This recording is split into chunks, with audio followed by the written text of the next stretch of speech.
In this short video, I will give you step-by-step instructions to give you the knowledge, a tools list, and torque specs to get the job done. If this video is helpful and saves you time, please subscribe and leave a comment below. Thanks for watching.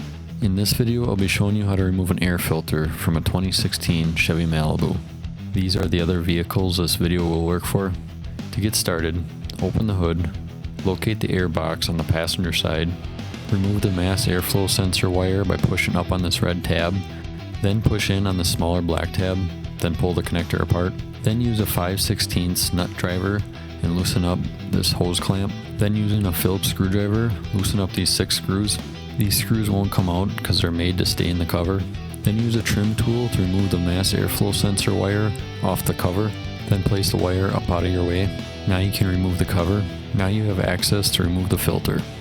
Now you can install your new air filter and then reassemble it the same way it came apart. Reinstall your airbox cover, reinstall your air intake hose, and get your 6 screws started before you tighten them down, then tighten them all the way. Then using your 5/16 nut driver, you can tighten down your hose clamp. Then you can reinstall your mass airflow sensor connector, push it in all the way first, and then push in on that red tab. Then you can push your wire retainer clips back in. Thanks for watching the video. Please like and subscribe to get more short and to the point how-to videos like this that saves you time so you can get more done.